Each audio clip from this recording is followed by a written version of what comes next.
विण दोघातली तुटेना 10 जानेवारी भागामध्ये स्वानंदी रोहनला असं काही समजवत असते की त्याला संशय येतो आणि तो विचारतो, ताई तुझ्या आणि समर सरांमध्ये सगळं व्यवस्थित आहे ना? आता स्वानंदीला काय बोलावं तेच कळत नाही. ती खाली बघत म्हणते, हो हो सगळं व्यवस्थित आहे. तो म्हणतो, नाही ताई मला माहिती आहे काहीच व्यवस्थित नाही. अगं आदिरा घरी आल्यामुळे समर सर चांगलेच चिडले असतील. त्यांना आदिराला त्रास झालेला अजिबात चालत नाही आणि आमच्यामुळे तुमच्या नात्यावर परिणाम होतोय. खरंच हे माझ्या लक्षातच आलं नाही. स्वानंदी म्हणते, रोहन अरे असं काहीच नाही आहे.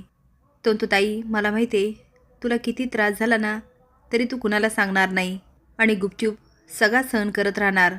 अगं तू पण सासरी गेली, तुझे पण काही प्रॉब्लेम असतील, हे समजून न घेता आम्ही नुसतं भांडत राहिलो. खरंच ताई सांग ना, तू सांगू शकते. स्वानंदी म्हणते, रोहन मला फक्त एवढंच सांगायचं आहे, आदिरा समर सरांचा जीव की प्राण आहे आणि ती सुखात नसेल तर समर सर बेचैन होतात, त्यांची चिडचिड व्हायला लागते. आणि म्हणूनच बाळा तू आदिराला सुखात ठेव, आईला समजव आणि दोघींनाही समजून घे. रोहन म्हणतो, हो ताई मी आजच आदिराशी बोलतो, तू काळजी नको करू. मी तुला सोडायला येऊ का? स्वानंदी म्हणते, अरे त्याची काहीच गरज नाही, मी जाईल.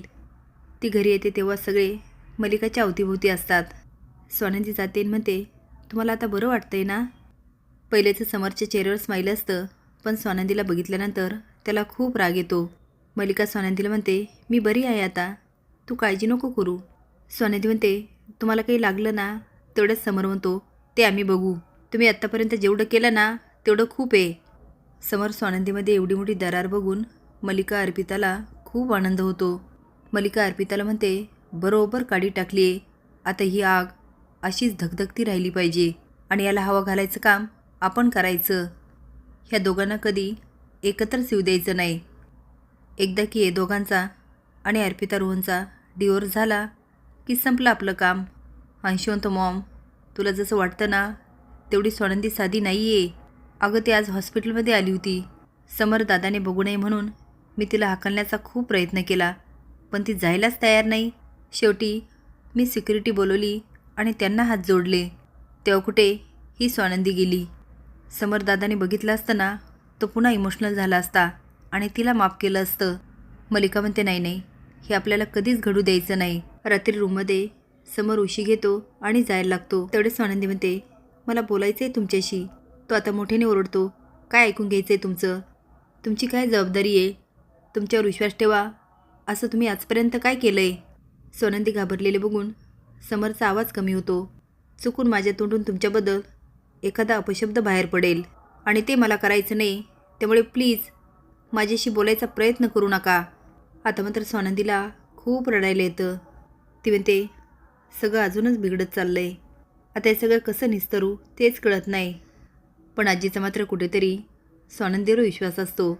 सकाळी आजी मॉर्निंग वॉकला जाते आणि तिथे त्यांना स्वानंदी भेटते आणि ती आजीला म्हणते, राजवाड्यांच्या चांगुलपणाचा गैरफायदा घेतला जातोय आणि त्याचंच मला वाईट वाटतंय. आजी, ते ज्या लोकांवर विश्वास ठेवतात ना ते लोक त्यांचा विश्वासघात करतायत आणि ह्याचमुळे मी त्यांना सावध करायला गेले. पण त्यांचं त्यांच्या कुटुंबावर आंधळं प्रेम आहे, त्यामुळे त्यांना काय चांगलं काय वाईट हे दिसतच नाही आहे. ते त्यांच्याबद्दल ऐकून घ्यायला तयारच नाही. आजी म्हणते, आणि तो ऐकणार पण नाही. आता स्वानंदी शॉकून बघायला लागते आणि म्हणते, असं का? नाही म्हणजे स्वतःच्या कुटुंबावर प्रेम केलंच पाहिजे, त्यांच्याबद्दल ऐकून घेणार नाही म्हणजे? आता आजी स्वानंदीचा हात हातात घेते आणि म्हणते, कारण त्याचे आई वडील काका बहीण सगळेच अपघातात त्याच्या वाढदिवसाच्या दिवशीच गेले आणि त्याच्या मनात बसलं ह्या सगळ्याला आपणच जबाबदार आहे.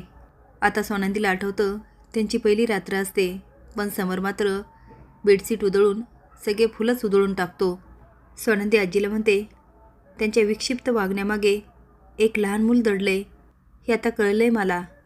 मी तुमच्या नातवाची आता आयुष्यभर साथ देईल. आजीला वचन देत म्हणते, त्यांच्या शत्रूविरुद्ध उभी राहील. आता आजीला खूप रडायला येतं. ती आनंदाने स्वानंदीला मिठी मारते. आता समरची आवडते आजीची स्वानंदीला साथ म्हटल्यावर आता समरही काही करू शकणार नाही. तुम्हाला काय वाटतं, ह्या समरने स्वानंदीवर विश्वास ठेवायला हवा होता का? हे कमेंट बॉक्समध्ये नक्की सांगा. नवीन अपडेट जाण्यासाठी लाईक आणि सबस्क्राईब करा. धन्यवाद.